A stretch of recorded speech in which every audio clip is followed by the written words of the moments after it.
June 22, 1941, a date that shattered an uneasy peace and changed the fate of millions. As the first light of dawn crept over Eastern Europe, a storm unlike any other in human history was unleashed. Adolf Hitler had made his move. Operation Barbarossa, the largest land invasion the world had ever seen, had begun. For nearly 2 years, the Nazi and Soviet regimes had maintained a tense alliance, bound not by trust, but by mutual ambition and fear. Their secret pact had carved up Eastern Europe, dividing nations like pieces on a chessboard. But beneath the surface, hatred simmered. To Hitler, this was never a friendship, it was a countdown. And when the clock struck June 22nd, that countdown ended in fire. More than 3 million German soldiers crossed the Soviet border that morning. Tanks rolled through the mist, aircraft screamed overhead, and the ground shook with the thunder of artillery. Entire divisions surged forward, confident that the Soviet Union would collapse in weeks. German officers joked that they would celebrate victory before winter. They had no idea what kind of war they had just unleashed, one that would consume cities, armies, and generations. In Moscow, confusion reigned. Soviet troops, many caught off guard, fought desperately as communication lines failed. Villages turned into battlegrounds, skies filled with smoke, and the balance of power in the world shifted overnight. The fragile alliance between two dictatorships crumbled, and the Eastern Front, the deadliest theater of World War II, was born. But behind the clash of armies lies something deeper, a story of ideology, betrayal, and human endurance. Operation Barbarossa was not just a military campaign. It was a war of belief, a collision between two totalitarian visions that saw no room for mercy. It was a struggle that would decide not only who controlled Europe, but what kind of world would rise from its ashes. As we journey through this episode, we will uncover the decisions, the miscalculations, and the terrifying consequences that followed that fateful morning. We will see how the invasion began with confidence and ended in catastrophe, reshaping the course of World War II and human history itself.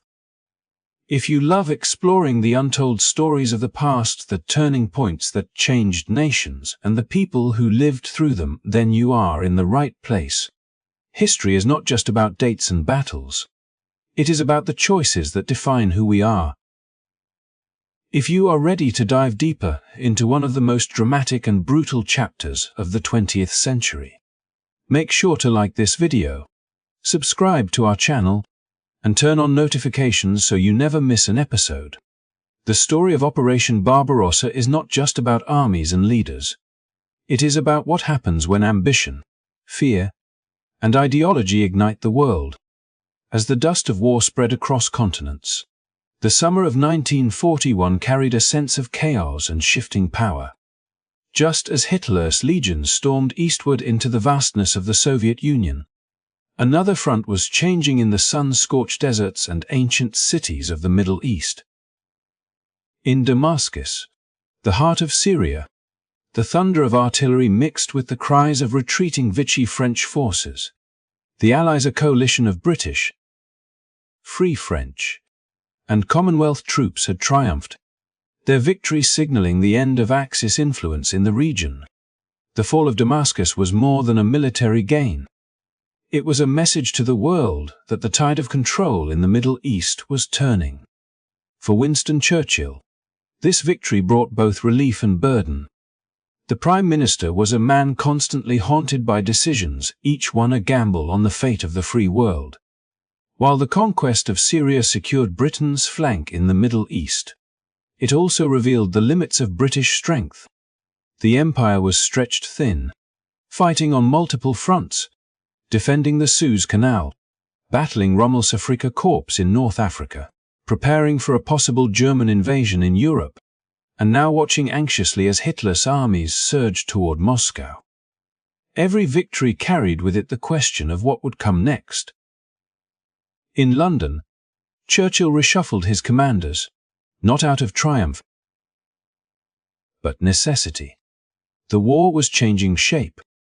The British leadership understood that the conflict in North Africa could no longer be fought in isolation. It was now tied to the fate of the Soviet Union. If Russia fell, Britain would stand alone once again. If Russia held, there was hope that the war could be turned. Every tank, every bullet, every decision mattered. And so Churchill, in his midnight war rooms beneath the city, made one of his most difficult strategic choices to hold the line in North Africa and redirect precious resources toward supporting the Eastern Front. In the deserts of Libya, General Erwin Rommel, the famed Desert Fox, received new orders. His campaigns had been bold and relentless, driving British forces across the sands and capturing hearts in Berlin with his tactical genius. Yet now, even for him, the realities of war began to shift. High command in Germany demanded that he dig in, that he stop chasing glory and instead preserve strength for what Hitler saw as the greater prize, the conquest of the Soviet Union. The Afrika Korps, once the spearhead of Nazi ambition in the south, would have to fight with limited supplies, aging tanks, and dwindling reinforcements. For Rommel, this was both a test of patience and pride. The African front had been his stage, a place where skill and daring could outshine numbers. But now, with the focus of the Reach turned eastward, he was left to hold the line in a war of endurance. His troops, sunburned and exhausted, fortified their positions near Tobruk and along the coast, waiting for British counterattacks that were sure to come. The heat was merciless, the supply lines long, and the sense of isolation growing. Meanwhile, in Cairo and Alexandria, British intelligence buzzed with speculation. Reports flooded in from codebreakers and field agents, whispers of German divisions moving out of Africa, of Soviet cities under siege, of Stalin's desperate calls for aid. The world seemed to pivot around a single question: how long could the Soviet Union last? Churchill knew that a German victory in the East would bring disaster to the Mediterranean, the oil fields of the Middle East, the Suez, and even India could fall next. The British Empire's survival depended not only on its own strength but on the endurance of its new, uneasy ally, the Soviet Union. Churchill's reshuffle was not merely an act of strategy. It was an acknowledgement of a grim truth. Britain could no longer fight everywhere at once. Priorities had to be chosen. Sacrifices made. Commanders were replaced. Supply routes redirected, and production orders rewritten. Convoys that once sailed toward Egypt now carried supplies bound for the Arctic, where they would risk icy waters and German submarines to deliver aid to the besieged Russians. The war, once compartmentalized into theaters, had become one vast, interconnected struggle. And yet, amid this vast geopolitical web, there were individuals whose courage and endurance kept the machinery of war turning. British soldiers dug into the sands of Libya, defending positions under constant bombardment. Pilots of the RAF faced blistering winds and relentless heat to maintain air superiority. In Syria and Lebanon, local populations adjusted to a new, uneasy order as Allied troops occupied their cities. Everywhere, the sense of uncertainty hung heavy in the air. Back in Europe, Hitler's obsession with the East deepened.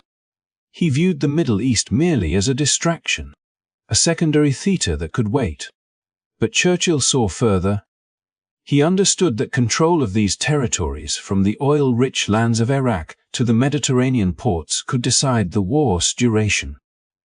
To him, the victory in Damascus was not an endpoint, but a bridge, one that connected the battles of North Africa with the colossal confrontation raging in the East. As Churchill watched reports flow in from the front lines, he knew that history was accelerating. The British Empire, long accustomed to measured campaigns and deliberate planning, was now caught in a war defined by speed, technology, and ideology. Every move had to be decisive. every alliance critical. The fall of Damascus was a spark in a wider inferno, a moment that signaled both opportunity and danger. The reshuffling of command, the strategic redirection toward the Eastern Front, and the order for Rommel to hold were all parts of a single truth. The war had entered a new phase. No longer could Britain act as a distant observer of continental conflict. The struggle for survival now stretched from the burning deserts of North Africa to the frozen forests of Russia. And the outcome of one front would shape the fate of the other. In those tense months of 1941, as dust settled over Damascus and winter clouds gathered over the Eastern Front, the world stood at a crossroads. The balance of power was shifting once more, and Churchill, ever the strategist, ever the gambler, placed his faith not only in steel and soldiers, but in the belief that endurance itself could win a war. As dawn broke on June 22, 1941, the world witnessed the most colossal military operation in human history unfold. The stillness of the eastern frontier shattered beneath the roar of engines, artillery, and the endless march of soldiers, the Wehrmacht, Germany's war machine. Disciplined, confident, and ruthless, surged forward across a front stretching more than 1,500 kilometers. From the Baltic Sea in the north to the Black Sea in the south, millions of German troops moved in unison, driving deep into the heart of the Soviet Union. What began as a surprise assault would soon become a test of endurance, ideology, and survival. The Luftwaffe struck first, sweeping through Soviet airspace with precision and speed. Within hours, the Red Air Force was crippled. Over 1,000 Soviet aircraft lay destroyed, some bombed on the ground before they had the chance to take off.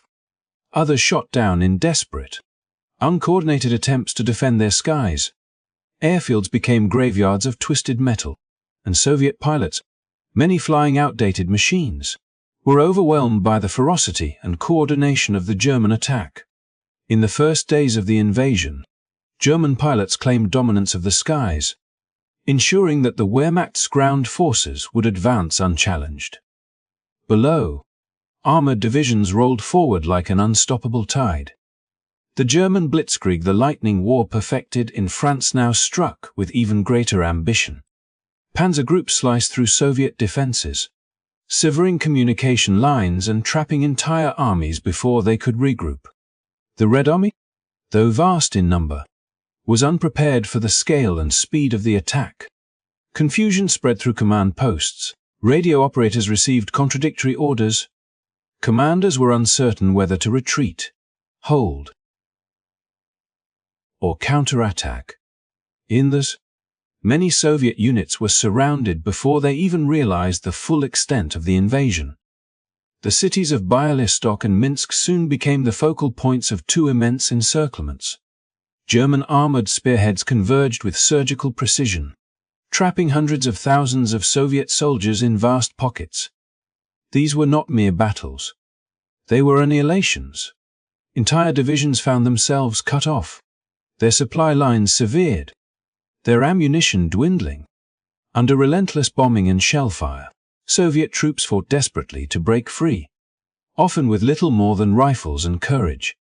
The roads leading east were clogged with burning vehicles, abandoned equipment, and the dead. By the end of June, the Wehrmacht's advance seemed unstoppable. German generals boasted that the campaign would be over in a matter of weeks. Maps in Berlin were marked with confident red arrows stretching toward Moscow and Leningrad. Propaganda trumpeted victory after victory, describing the Soviet forces as disorganized masses incapable of coordinated resistance. Yet behind the triumphal headlines, a darker reality began to emerge, one that even the German high command could not fully comprehend. The Soviet Union was wounded, but not broken. Though the Red Army had suffered catastrophic losses, its resilience ran deeper than numbers. In the face of disaster, Stalin ordered the mobilization of reserves and the relocation of factories eastward, beyond the reach of German bombers. The Soviet leadership called upon its people to defend their motherland with a ferocity born of desperation. Across villages and cities, citizens began digging trenches, sabotaging railways, and setting fire to crops rather than allowing them to fall into enemy hands. Still, the initial weeks of Operation Barbarossa were a nightmare for the Soviet Union. The German advance moved faster than anyone had imagined possible. Town after town fell, their inhabitants caught between fear and disbelief. In many places, Soviet officers were executed for retreating, while others died at their posts, refusing to surrender. German forces captured tens of thousands of prisoners each day, soldiers who would soon vanish into the grim uncertainty of makeshift camps and forced marches. The road to Minsk was littered with the wreckage of what had once been one of the world's largest armies. When German troops entered the city on June 28, they found it in ruins. Fires burned unchecked, and columns of Soviet prisoners stretched for miles along the roads, their faces blank with exhaustion. For the German soldiers who had fought through Poland and France, the sheer scale of destruction was unlike anything they had seen before. The Soviet Union was vast, its people numerous, and its spirit defiant. Even in the midst of collapse, behind the front lines, German officers began to sense that the war in the East would not resemble the swift victories of the West. The distances were endless, the terrain unpredictable, and the weather growing hotter by the day. Every kilometer gained stretched supply lines thinner. Trucks broke down in the dust, and fuel shortages began to appear. Yet there was no pause. Orders from Berlin were clear. The advance must continue at all costs. The Wehrmacht pushed onward, their momentum fueled by a mix of confidence and compulsion. In Berlin, Hitler celebrated the early victories, convinced that the Soviet Union was a house of cards ready to collapse. His generals, however, began to worry about the pace of the campaign. The vastness of the front meant that even a small delay in one sector could ripple across the entire operation. The pockets around Bialystok and Minsk had been closed successfully, but at a price: valuable time lost, and men already weary from relentless fighting. For the Soviet people, the invasion was a waking nightmare. Families fled eastward with little more than what they could carry. Cities emptied overnight, their factories dismantled and shipped across the Urals to be rebuilt in secret. The propaganda of invincibility that had surrounded Stalin's regime dissolved in the smoke of burning towns. Yet amid the chaos, something new began to form: a grim determination, a will to resist that no bomb or bullet could destroy. The encirclements at Bialystok and Minsk marked the beginning of a long and brutal war on the Eastern Front, a war of attrition, ideology, and sheer human endurance. The early triumphs of the Wehrmacht would be remembered as dazzling, almost mythic feats of military precision, but they also sowed the seeds of overconfidence. For in their speed and success, the German High Command failed to see the storm gathering ahead.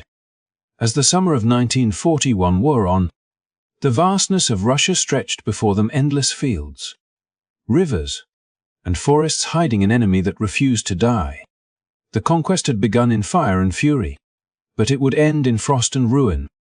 And though the Wehrmacht stood victorious in the ruins of Minsk, the shadow of a long, merciless war had already fallen over them. The first days of Operation Barbarossa unfolded like a storm that no one in the Soviet Union had imagined possible.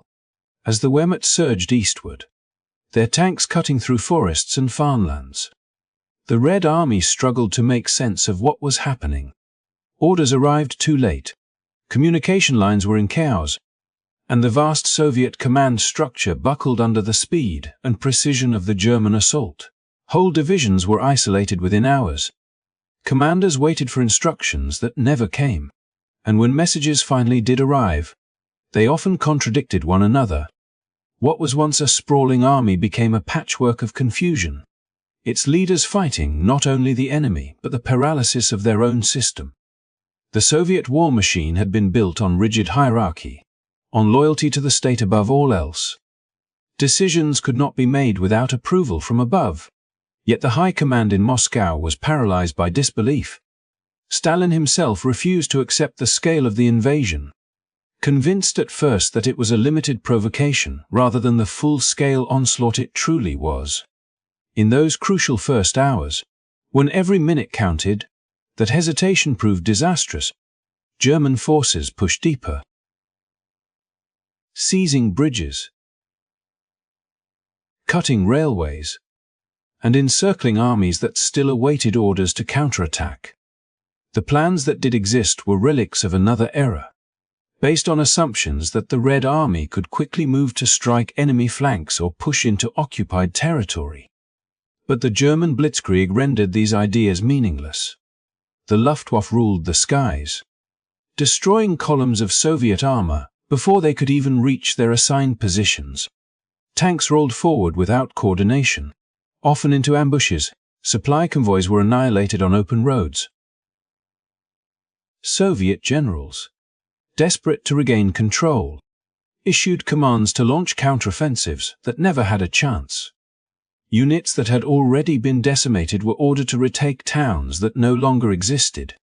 Maps were outdated. Roads were flooded with refugees. Communication wires lay in tangled heaps by the roadside. And yet, amidst the chaos and ruin, something remarkable began to emerge. Though the Soviet system was failing them, the soldiers themselves refused to collapse. In towns and forests, along rivers and railways, they fought with a stubbornness that defied logic. Lacking proper coordination, they improvised. Lacking ammunition, they scavenged. Entire regiments fought until they were surrounded, then fought again to break free. Even when hope was lost, resistance continued in scattered pockets, isolated platoons holding positions long after they had been ordered to retreat. In many places, the German advance slowed not because of strategic brilliance on the Soviet side, but because of the sheer human will to resist. Machine gun nests hidden in fields, snipers perched in church towers, and small bands of soldiers who refused to surrender all played their part. Villages became strongholds. Rivers became frontiers. Every delay, every day gained, meant that reinforcements could move closer from the interior. The Red Army was being destroyed, but not defeated. In the forests near Minsk, Soviet soldiers cut telephone wires behind German lines and ambushed convoys at night. In the ruins of Bialystok, wounded men dragged themselves into defensive positions, refusing evacuation so that others could escape. Farmers and laborers joined in, sabotaging bridges and setting fire to grain stores so that nothing would be left for the invaders. It was a war that had lost its structure but found its heart a desperate, chaotic struggle for survival in which courage mattered more than command. German soldiers, expecting swift victory, began to notice the change. The resistance was no longer organized in large formations but came in relentless bursts of defiance. Small Soviet units fought to the last man. The once smooth rhythm of the blitzkrieg began to stutter. Every burned-out tank, every ambush patrol chipped away at the illusion of invincibility. Officers who had boasted that the campaign would end in a few weeks now faced an enemy that refused to disappear. The speed that had carried the Wehrmacht across Europe was meeting the vastness of Russia and the unyielding will of its defenders. Behind the front, Soviet commanders worked feverishly to restore some semblance of control. Radio operators reconnected broken lines using makeshift equipment. Messengers on motorcycles and horseback carried orders through fire and chaos. In Moscow, new defense plans were drafted daily, though few would survive contact with reality. Stalin, once frozen in disbelief, began to reassert command. The purges of the previous years had decimated the officer corps, but the survivors, hardened by fear and necessity, began to adapt. Slowly, the Soviet defense started to evolve, chaotic at first, then increasingly strategic. Still, the human cost was staggering. Entire armies vanished into encirclement. Thousands of prisoners marched westward under the watchful eyes of their captors, while others hid in the forests, forming the first partisan groups that would later harass German supply lines. Towns like Grodno, Smolensk, and Vitebsk became names etched in both triumph and tragedy, places where Soviet blood soaked the earth in defense of their homeland. Yet even as the Red Army bulled, it bought something precious: time. Time for Moscow to mobilize reserves from Siberia, for factories to be dismantled and moved beyond the Urals, for the Soviet people to awaken to the reality that this was not merely a war of territory but of survival itself. The early days of Barbarossa were marked by disaster, but beneath the smoke and ruin, a new spirit began to form, one that would, in time, turn the tide. For the Wehrmacht, the slowing pace was subtle but undeniable. Fuel shortages began to appear. The distances between supply depots stretched impossibly thin, and the enemy that was supposed to collapse continued to fight from every shadow. German officers grew frustrated, unable to understand how an army so poorly organized could resist with such ferocity. But the answer lay not in strategy or weapons, but in something deeper, a will born of desperation, of defending one's home against annihilation. By the end of that brutal first month, the German advance had gained vast territories, yet its momentum was already fading. The Red Army, battered and disoriented, had refused to die. Its communication had been shattered, its plans obsolete, its leadership uncertain, but its soldiers had discovered a resolve that no plan or order could create. In that resilience lay the first whisper of what would come, a war that would drag on for years, consume millions of lives, and transform the world. The blitzkrieg that had once seemed unstoppable was slowing, and in that slowing, history shifted. As the German advance pressed deeper into Soviet territory, the optimism that had carried the Wehrmacht through those first triumphant weeks began to falter. The roads of Belarus and Ukraine were lined with wrecked Soviet vehicles, abandoned artillery, and the debris of retreat. Yet something unexpected was beginning to appear on the battlefield: machines unlike anything the Germans had faced before. At first, reports from the front were dismissed as exaggerations. Tank crews claimed to have encountered enemy armor that their shells could not penetrate, engines that roared like beasts, and silhouettes that moved through the smoke with almost impossible resilience. But soon the evidence became undeniable. The Red Army, though battered and disorganized, had unleashed a new generation of tanks, the KV-1 and the T-34, and their arrival changed everything. In the rolling fields outside Minsk and along the roads to Smolensk, German panzers met these giants head-on. The KV, a towering fortress of steel, seemed impervious to the standard German 37mm anti-tank guns. Shells bounced off its thick armor like pebbles striking stone. Even when surrounded and hit repeatedly, the massive machine refused to stop. In one legendary encounter near Resenia in Lithuania, a single K2, a variant of the same tank, held off an entire German division for hours, destroying dozens of vehicles before finally being overcome.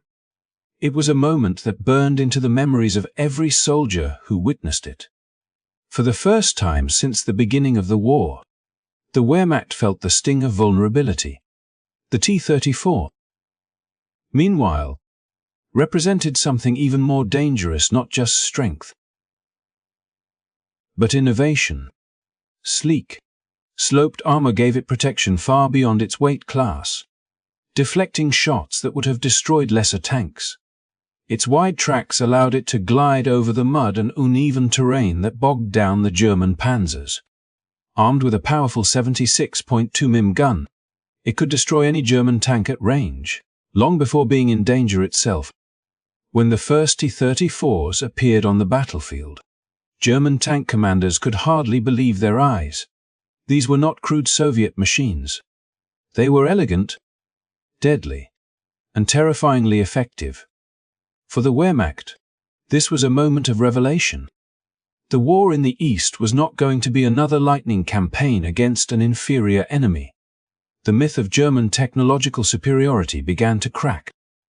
Panzer crews who had raced through Poland and France with ease now found themselves facing opponents that could not be stopped with conventional tactics. Reports flooded high command. Our guns are useless against their armor. We require heavier weapons. The enemy tanks are beyond anything we have faced. Yet even in the face of these formidable machines, the chaos within the Soviet ranks offered the Germans a narrow path to survival. The Red Army, still reeling from communication failures and poor coordination, often deployed its superior tanks without proper support. Crews received little fuel, ammunition was scarce, and spare parts were almost non-existent. Many KV-1s and T-34s were abandoned not because they were destroyed, but because they had simply run out of fuel or broken down in the harsh conditions of the Russian roads. German mechanics would later marvel at the craftsmanship of the captured T-34s, even as they struggled to keep their own vehicles running in the dust and heat. Despite these advantages of technology, the Soviets were still learning how to wield their new weapons effectively. Commanders lacked experience. Logistics collapsed under the speed of the German advance. And factories deep within the Soviet Union were only beginning to switch into full wartime production. Still, every encounter with these new tanks left an impression. German soldiers began to look at the horizon with unease, wondering how many more might be waiting beyond the next ridge. In one grim encounter near Smolensk, a company of German panzers found themselves ambushed by a small group of 34s hidden behind a line of trees. When the first Soviet tank emerged, its gun thundered, and the leading German vehicle exploded in flame. The rest tried to flank, but the T-34s moved with surprising agility, their tracks biting through the soft earth with ease. The battle lasted less than half an hour, yet by its end, most of the German company was destroyed. The survivors spoke afterward with a mix of awe and dread. These were no longer the primitive machines they had mocked in training. For Hitler and his generals, the reports from the front were both alarming and instructive. Engineers began urgent studies of captured Soviet tanks, analyzing their armor and design. The discovery of sloped armor on the T-34 was particularly shocking, a simple yet revolutionary feature that increased protection without adding weight. German engineers realized that their own panzers, especially the Panzer I and IV, were quickly becoming obsolete. The arms race had begun anew, but the cost would be measured in blood and time, resources the Wehrmacht could ill afford to lose. Meanwhile, on the battlefield, German soldiers adapted through improvisation and sheer determination. Anti-aircraft guns like the feared 88mm were repurposed as anti-tank weapons, capable of piercing even the thick armor of the KV-1 at close range. Infantry learned to set ambushes, using terrain and mobility to compensate for inferior firepower. The blitzkrieg was evolving in real time, forced to adjust to an enemy that was no longer predictable. And still, the Soviet tanks kept coming. Each destroyed T-34 seemed to be replaced by two more, their numbers growing as the weeks passed. The Red Army, though bloodied and disorganized, began to find its rhythm. The factories of Leningrad, Kharkov, and the Ural Mountains were roaring to life, producing the machines that would, in time, turn the tide of the war. The T-34 would become the symbol of Soviet resistance, not perfect, but powerful, and above all, relentless. By late summer, the Germans had advanced deep into Soviet territory, their maps filled with victories and their supply lines stretched to breaking. But beneath the surface of success lay a creeping realization. The enemy they faced was adapting, modernizing, and refusing to break. Every time a K-1 rolled into view, every time a T-34 thundered through the smoke, it was a reminder that the war they had begun was unlike any they had fought before. The open fields of Russia had become a proving ground not just of steel and fire, but of endurance, a contest that would test the limits of both armies and decide the fate of the world. By the end of June 1941, The German invasion of the Soviet Union had shifted from a campaign of rapid conquest to something far more sinister, a conflict whose character was reshaped by ideology as much as by strategy. Hitler's Commissar Decree, issued in late March but now fully enforced in the opening days of Operation Barbarossa, was not simply a military order. It was a blueprint for a war of annihilation that transformed every encounter between German and Soviet forces into a confrontation of race, ideology, and ruthlessness. Officers at the front quickly realized that the battlefield was no longer governed solely by tactics and numbers, but by a doctrine that demanded the elimination of those deemed politically or racially undesirable. Political commissars. The Soviet officers who embodied the ideals of the Communist Party within the army were singled out for immediate execution upon capture.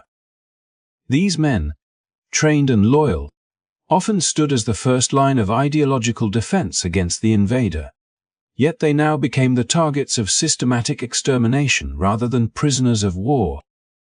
The decree sent shock waves through the German officer corps. Some obeyed with fervent ideological zeal, believing they were carrying out the mission of National Socialism, while others, more seasoned or morally conflicted, were horrified by the senselessness of the killings.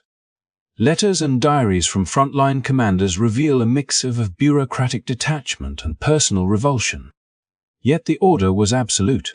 Commissars were to be liquidated, civilians suspected of resistance harassed or killed, and entire towns treated as hostile unless proven otherwise. The ideological undercurrent of the campaign made conventional war almost irrelevant. Every soldier was forced to confront a brutal reality in Hitler's vision. This was a war not against an army alone, but against the very essence of Bolshevism, and by extension, against a people. Partisan warfare erupted almost immediately as a response to these atrocities. Groups of Red Army soldiers, officers who had escaped encirclement, and civilians alike formed irregular units behind German lines.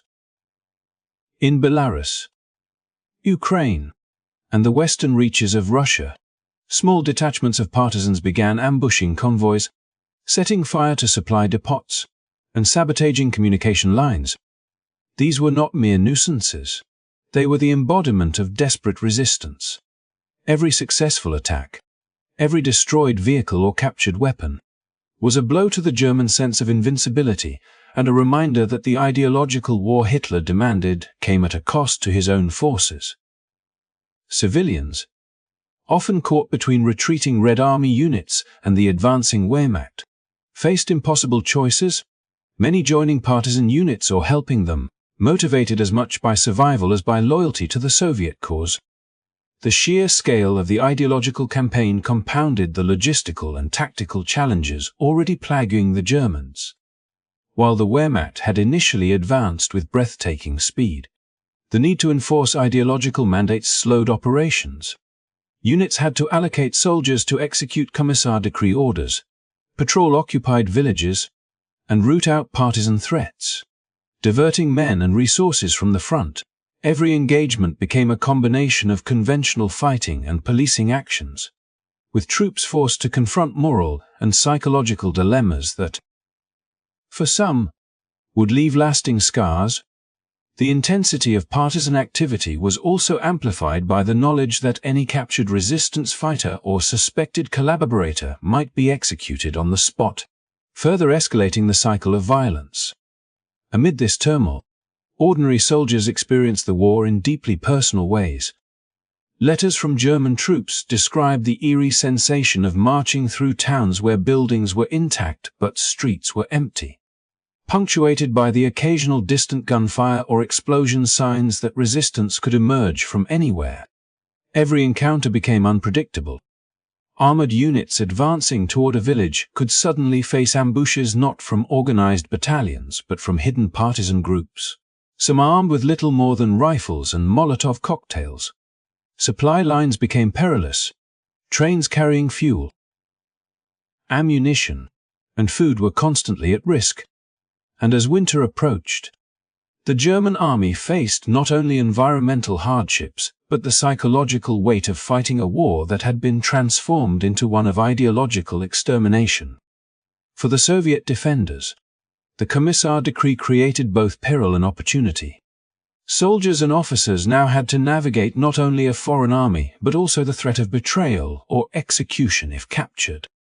This heightened the resolve of some, who saw the ideological brutality as a call to fight more fiercely, while others sought to escape, hide, or join partisans. Entire communities in Belarus, Lithuania, and Western Russia organized spontaneously, constructing makeshift bunkers, digging anti-tank obstacles, and gathering intelligence for partisan bands. The decree, intended to crush Bolshevik morale, instead seeded the beginnings of a broader resistance network that would prove increasingly effective as the war dragged on. As the Wehrmacht pushed forward into the Soviet interior, the human cost of the ideological campaign became starkly visible. Towns burned, villages depopulated, and civilians were executed or deported with chilling efficiency. Historians note that the scale of atrocities in those opening weeks was unlike anything seen in the Western European campaigns. The combination of rapid advance, ideological zeal, and partisan retaliation created a landscape of near-constant violence. The very terrain seemed to resist the invaders. With forests, rivers, and marshlands providing cover for defenders, while the threat of retribution haunted every German unit. At the same time, the experiences of the German soldiers exposed a paradox. While the decree was meant to secure obedience and weaken the enemy, it also strained their own forces psychologically and operationally. Executions, reprisals, and the relentless pace of partisan skirmishes took a toll on morale. While the expectation to carry out ideological directives in addition to conventional combat created fatigue and confusion, many units reported higher rates of desertion, illness, and nervous breakdowns, not because of Soviet firepower, but because the war demanded a level of ruthlessness that few could sustain indefinitely. By the end of the first month of Operation Barbarossa, it was evident that the war had become something unprecedented, not just a clash of armies, but a collision of ideas, races, and wills. The Commissar Decree had transformed a military campaign into a war of annihilation, marked by atrocities, resistance, and the emergence of partisan warfare that would plague German forces for years. In every village burned, in every ambush staged by partisans, in every soldier's letter of fear or defiance, the complex interplay of ideology and strategy was visible. Hitler's vision of a swift ideological conquest collided with the resilience, courage, and unyielding defiance of the Soviet people, laying the foundation for a conflict that would escalate far beyond the expectations of either side. The shadow of the Commissar Decree extended well beyond the opening battles, shaping the conduct, perception, and brutality of the war in the East.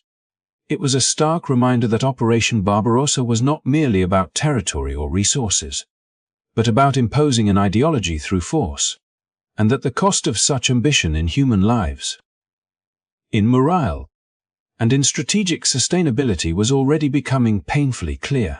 The war had entered a darker, more personal phase, one that would define the conflict for years to come and leave an indelible mark on the history of both nations. As the smoke of the initial battles of Operation Barbarossa cleared, the reverberations of the German invasion extended far beyond the borders of the Soviet Union, reshaping the very landscape of world geopolitics.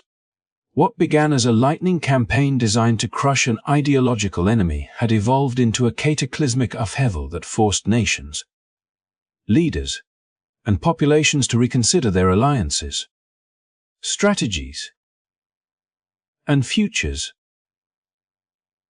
Eastern Europe, long a mosaic of contested territories and fragile states, became an epicenter of violence almost overnight. Lithuania, Latvia, and Estonia fell under German occupation, while Poland and Belarus were ravaged by advancing armies. Partisan resistance, and the chaotic displacement of civilians fleeing the front lines. In cities and villages, the clash of ideologies collided with the harsh realities of occupation, leaving communities fragmented and societies destabilized. The very map of Eastern Europe seemed to quiver under the weight of conflict. Each new town or province captured altering the balance of power and reshaping the stakes of the global war. In the immediate aftermath of the invasion, nations that had previously remained on the sidelines were compelled to act. Finland, weary of Soviet intentions and motivated by its own territorial ambitions, declared a state of war against the USSR, initiating what would become known as the Continuation War. Hungary and Slovakia, long aligned with Germany through political and military treaties, formally entered the conflict, sending troops to reinforce the Eastern Front. Italy and Romania, already Axis partners, intensified their participation. The Axis coalition, once a collection of loosely coordinated powers, began to operate with a level of cohesion and shared purpose unseen in earlier campaigns, even as the realities of overextended supply lines and differing strategic priorities tested their unity. Meanwhile, the global response from the Allies was equally profound.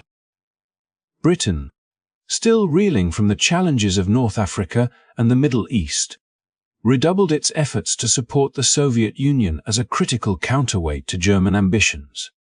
Cryptographic breakthroughs at Bletchley Park, including the decoding of German operational communications, provided Winston Churchill with a valuable tool to influence the Eastern Campaign indirectly, feeding crucial intelligence to Moscow while keeping the source of these insights secret. The United States, still officially neutral but increasingly attentive to the broader trajectory of the conflict, began considering more substantial support for both Britain and the Soviet Union, recognizing that the outcome of the Eastern Front would have decisive implications for the balance of power worldwide. China, observing the dramatic escalation in Europe, recalibrated its strategy in Asia. Chiang Kai-shek and the nationalist government saw the invasion as both a potential opportunity and a warning. The Axis powers' aggression could be leveraged in the Pacific, but it could also threaten regional stability, particularly if Japan acted decisively against the Soviet Far East or Chinese territory. The invasion also had profound implications for ideology and propaganda. Hitler's vision of a swift conquest of the Soviet Union, justified as a crusade against Bolshevism and a campaign of racial and ideological supremacy, reverberated across occupied and Allied territories. Axis nations used the campaign to justify their own actions, while the Soviet Union leveraged it to rally its population and military forces, portraying the war as a struggle for survival against an existential threat. This clash of narratives intensified recruitment, mobilization, and propaganda efforts on both sides, embedding the invasion into the political consciousness of nations far removed from the battlefields of Belarus, Ukraine, and Russia. At the human level, the consequences were immediate and staggering. Millions of civilians were displaced, entire towns were destroyed, and the first large-scale partisan operations began to emerge behind German lines. The mobilization of society for total war altered daily life in every occupied territory, transforming cities into centers of military production. Recruitment and logistical planning. Families were separated, economies were reoriented toward the war effort, and every citizen became a participant in the unfolding global conflict, whether willingly or through coercion. The brutality of occupation, the ideological imperatives of both sides, and the determination of the Red Army to resist at all costs made the Eastern Front not only a theater of traditional combat, but a crucible in which the character of modern total war was being forged. Globally, the invasion prompted strategic recalculations. Neutral nations watched anxiously, recognizing that the balance of power in Europe and Asia had shifted dramatically. Countries in South America, Africa, and the Middle East adjusted their foreign policies. Trade agreements and military preparedness in anticipation of potential involvement. Alliances, once static, became dynamic, influenced by both ideology and pragmatic considerations. The world, it became clear, could no longer observe the European conflict from a distance. The war had escalated into a truly global confrontation, drawing in powers and populations previously removed from the direct conflict, and setting the stage for the next phase of unprecedented total war.